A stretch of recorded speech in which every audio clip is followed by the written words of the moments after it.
The cards hit the table like a death sentence, each one landing with a soft thud that echoed in Ethan Caldwell's racing heart.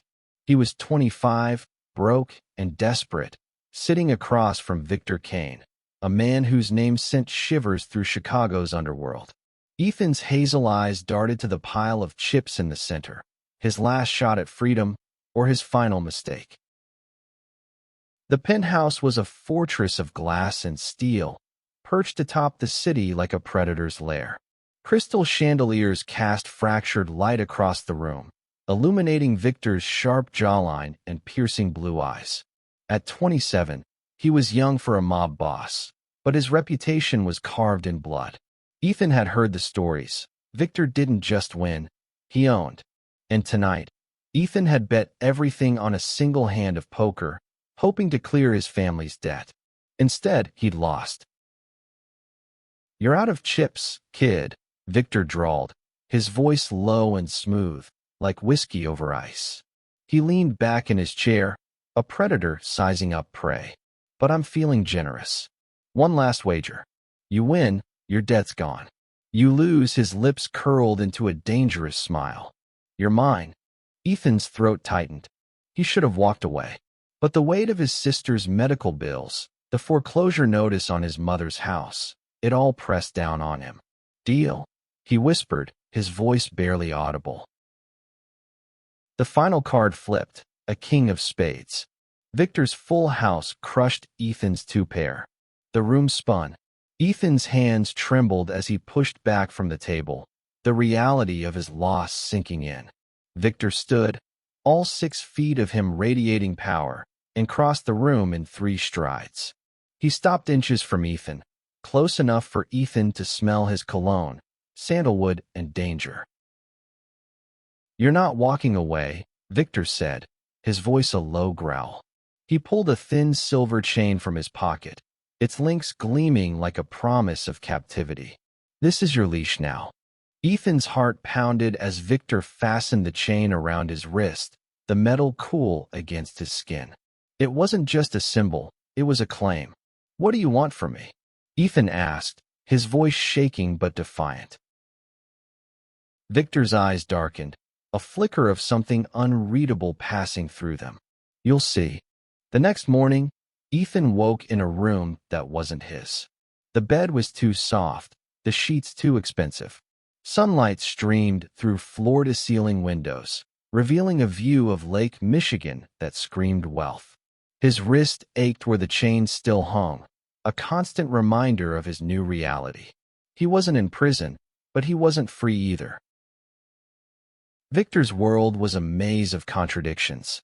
By day, Ethan trailed him through Chicago's underbelly, warehouses reeking of cigarette smoke, backroom deals with men who carried guns like accessories. Victor was all business, his commands sharp, his presence commanding fear. But there were moments, fleeting, confusing ones, when Ethan caught Victor watching him. Not with cruelty, but with something softer. Something that made Ethan's pulse race for reasons he didn't want to name. "You're not just a trophy," Victor said one night, pouring Ethan a glass of bourbon in the penthouse. They were alone, the city lights sprawling below like a canvas of stars. "You're here because I see something in you." Ethan scoffed, the chain clinking as he reached for the glass. "What, a punching bag? A pet?" Victor's gaze held his, unflinching. "Potential." The word hung between them, heavy with unspoken meaning. Ethan wanted to hate him. Victor was the enemy, the man who trapped him. But there was a pull, an undeniable current that sparked every time their eyes met. It terrified him. Days turned into weeks, and Ethan learned the rules of Victor's game. He wasn't just a prisoner. He was expected to play a role. Victor dressed him in tailored suits, paraded him at high-stakes meetings, his chained wrist a silent warning to others. "This one belongs to me." Yet, in private, Victor was different. He'd ask Ethan about his life, his sister's illness, his dreams of being a writer. He'd listen, really listen, and Ethan hated how it made him feel seen. One night, After a tense deal went south and gunfire echoed in a warehouse, Victor pulled Ethan into a dark corner, shielding him with his body. "Stay close," Victor whispered, his breath warm against Ethan's ear. For a moment, their faces were inches apart, and Ethan's heart betrayed him, thudding not with fear, but with something else entirely. "Why do you care?" Ethan demanded, shoving Victor back once the danger passed. "I'm just your property." Victor's jaw tightened, but he didn't answer. Instead, he turned away, leaving Ethan with the weight of his own confusion. The penthouse became a battlefield of emotions. Ethan hated the chain, hated the power Victor held over him. But he couldn't ignore the moments that felt real, the late-night conversations, the way Victor's hand lingered when he adjusted Ethan's tie. It was a dangerous dance, and Ethan was losing his balance. One evening, Victor hosted a poker game with Chicago's elite, men and women who thrived on power and secrets. Ethan stood at Victor's side, the chain hidden beneath his sleeve but ever present. A woman in a red dress, her eyes sharp as knives, leaned close to Victor, whispering something that made him laugh. Ethan's chest tightened, a surge of jealousy he didn't want to acknowledge. "Jealous," Victor murmured later when they were alone. He stepped closer, his hand brushing Ethan's wrist where the chain lay. "No," Ethan lied, his voice sharp, but his body betrayed him, leaning into Victor's touch. Victor's fingers traced the chain, his voice low. "You're not just a bet I won, Ethan. You're a risk I'm taking." The words hit like a punch. Ethan wanted to pull away, to fight the pull between them. But when Victor leaned in, his lips brushing Ethan's in a tentative, electric kiss, Ethan didn't resist. The chain felt less like a cage and more like a tether, binding them in a way neither could escape. The kiss lingered in Ethan's mind like a fever, burning through his defenses. It had been a moment of weakness or strength, he couldn't decide, and now, every glance from Victor felt like a spark waiting to ignite. But the chain on his wrist was a cold reminder. This wasn't love. It was a transaction, a debt unpaid. The Chicago skyline glittered outside the penthouse, indifferent to the storm brewing inside Ethan. Victor was different after that night, his touches lingering, his smiles softer. But the underworld didn't pause for their stolen moment. Victor's empire was under threat. A rival, Marcus Delgado, was circling, his own crew hungry for territory. Ethan overheard whispers of betrayal, of deals gone wrong. Victor's world was a house of cards, and Ethan was trapped inside it. "You need to be sharper," Victor said one morning, tossing Ethan a burner phone. They were in a sleek black SUV, speeding through Chicago's gritty streets toward a meeting. "Delgado's men are watching. If they sense weakness, they'll pounce." Ethan gripped the phone, his chain clinking faintly. "And what am I supposed to do? I'm not one of your soldiers." Victor's eyes flicked to him, intense. "You're more than you think. Stay alert. For both our sakes." The meeting was in a derelict warehouse by the river, the air thick with tension. Delgado was there, a man in his 40s with a scar slicing across his cheek, his smile as cold as the steel in his hand. Ethan stood at Victor's side, his heart pounding as deals were made and threats exchanged. When Delgado's eyes landed on Ethan, they narrowed. "This your new toy, Kane?" Delgado's voice was mocking. "Pretty boy on a leash. Didn't think you'd go soft." Victor's hand tightened on Ethan's arm, a silent warning. "He's more useful than you'll ever know," Victor shot back, his tone icy. The words stung, but Ethan kept his face blank. Useful. That's all he was, wasn't it? A pawn in Victor's game. But when the meeting ended and they were back in the SUV, Victor's hand lingered on Ethan's knee, his voice low. "You did good. You didn't flinch." Ethan pulled away, his jaw tight. "Don't pretend this is anything more than it is." Victor's eyes darkened, but he didn't argue. Instead, He drove in silence, the city blurring past. Ethan hated how much he wanted Victor to say something, anything, to prove this wasn't just a game. Days later, Ethan found himself in Victor's private study, a room lined with books and secrets. Victor was pacing, his phone pressed to his ear, barking orders. Ethan sat on a leather couch, the chain catching the light as he flipped through a book Victor had left out, a worn copy of The Great Gatsby. The irony wasn't lost on him. "You read this?" Ethan asked when Victor hung up, holding up the book. Victor paused, his expression softening. "Yeah, reminds me of you. Chasing something you can't have." Ethan's heart skipped. "And what am I chasing?" Victor crossed the room, stopping just short of touching him. "Freedom? Me? You tell me." The air crackled between them. Ethan wanted to shove him away, to scream that he wasn't a prize to be won. But instead, he stood, closing the distance. "You don't get to decide what I want," he said, his voice trembling with defiance and desire. Victor's hand cupped Ethan's face, his thumb brushing his cheek. "Then tell me what you want." Ethan didn't answer with words. He kissed Victor, hard and desperate, pouring every ounce of his anger and longing into it. The chain clinked as his hands tangled in Victor's hair, and for a moment, the world outside ceased to exist. But reality crashed back. A loud bang echoed from downstairs, a door being kicked in. Victor pulled away, his eyes sharp. "Stay here," he ordered, grabbing a gun from a drawer. Ethan's pulse raced as shouts filled the penthouse. He didn't stay put. He followed Victor, the chain dragging like a lifeline. Downstairs, Delgado's men had stormed in, guns drawn. Victor was a blur of motion, barking orders to his own crew. Ethan ducked behind a couch, his heart in his throat as bullets flew. "Ethan, get back!" Victor shouted, his voice raw with something that sounded like fear. But Ethan didn't listen.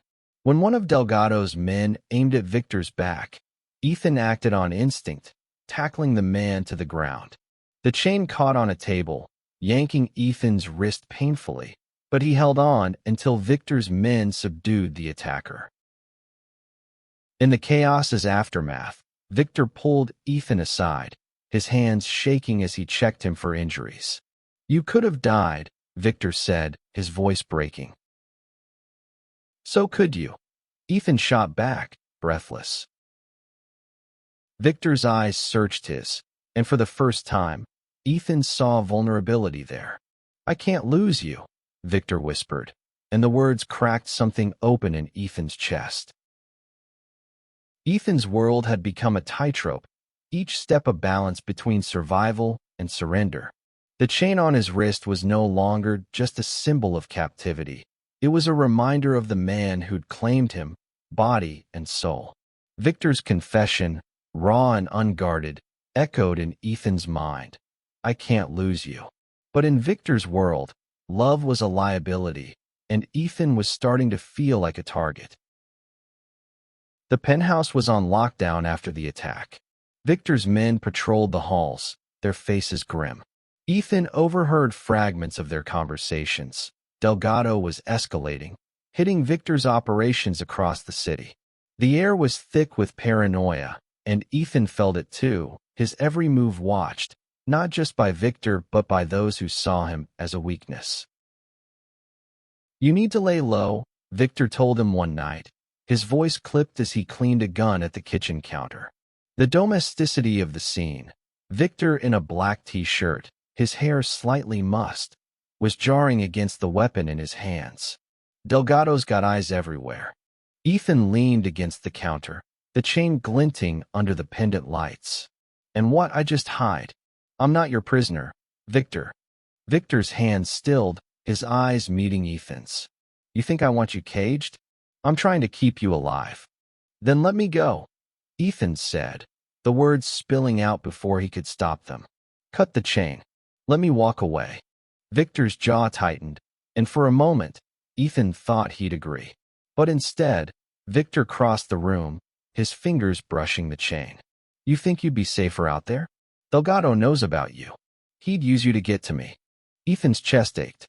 He wanted to believe Victor's concern was manipulation, but the fear in his eyes was real. Then what are we doing? Ethan asked, his voice softer. What is this? Victor didn't answer right away. He stepped closer, his hand sliding to Ethan's waist. This, he murmured, is the only thing keeping me sane. Their lips met, softer this time, but no less desperate. Ethan felt the world tilt, the chain a cold counterpoint to the warmth of Victor's touch. He wanted to hate this, to hate Victor, but his heart betrayed him, pulling him deeper into the dangerous dance they'd started. The next day, Victor took Ethan to a safe house on the outskirts of Chicago, a nondescript cabin hidden in the woods. It was a stark contrast to the penthouse. Bare walls, creaky floors, no city lights to distract from the truth. Here, Victor wasn't the untouchable mob boss. He was just a man, and Ethan saw it in the way he chopped wood for the fireplace, his movements deliberate but unguarded. They sat by the fire that night, the crackle of logs filling the silence. Victor broke it first. I never wanted this life, he said, staring into the flames. My father was in the game. I was 15 when he died. I didn't have a choice. Ethan's heart twisted. He'd spent weeks resenting Victor, but this glimpse of his past, of a boy forced into a man's war, shifted something. You could walk away, Ethan said quietly. Victor laughed, a bitter sound. And do what? Open a coffee shop? This is who I am. No, Ethan said, his voice firm. It's what you do. It's not who you are. Victor looked at him, his eyes raw. And who am I to you? Ethan didn't answer right away. He reached out, his fingers brushing Victor's. Someone worth saving. The words hung between them, fragile but true. Victor pulled Ethan close, their foreheads touching, the chain of faint weight between them. For the first time, Ethan felt like they were equals, not captor and captive. But the peace didn't last. A phone call shattered the moment. Delgado had hit another of Victor's operations, this time with casualties. Victor's face hardened, the man Ethan had glimpsed vanishing behind the mob boss's mask. We're going back, Victor said, his voice cold. This ends now. Back in Chicago, the tension was palpable. Victor's men were on edge, and Ethan felt like a ghost, trailing Victor through meetings and plans for retaliation.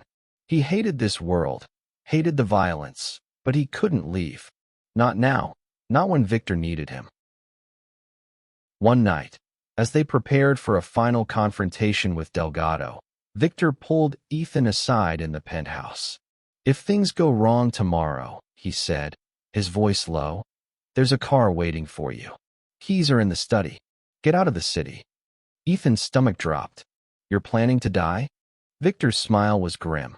I'm planning to win, but I don't take chances with you. Before Ethan could argue, Victor kissed him, fierce and possessive.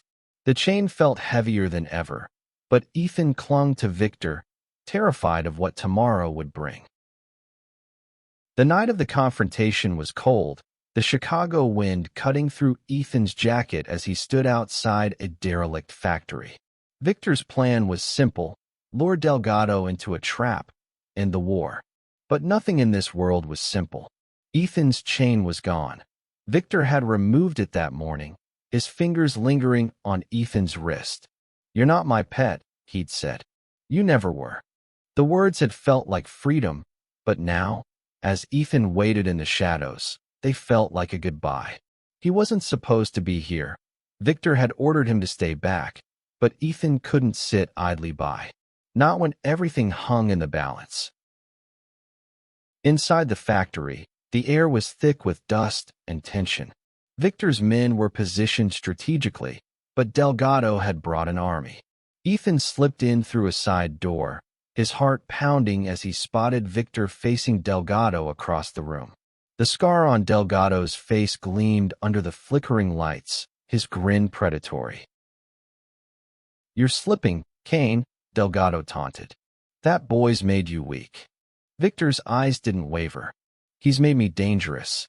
The first shot rang out, and chaos erupted.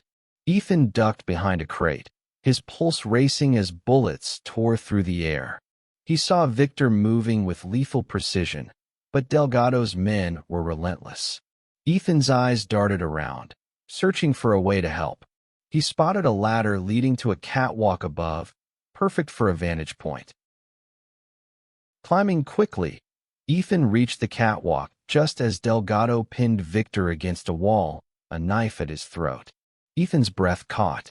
Without thinking, he grabbed a loose metal pipe and swung it, striking Delgado's shoulder. The man staggered, giving Victor the chance to disarm him. "Ethan!" Victor shouted, his voice a mix of fury and fear. But there was no time to argue. Victor's men surged forward, subduing Delgado's crew.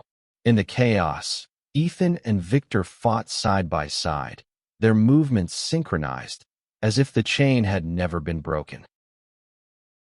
When the dust settled, Delgado was in cuffs, his empire crumbling.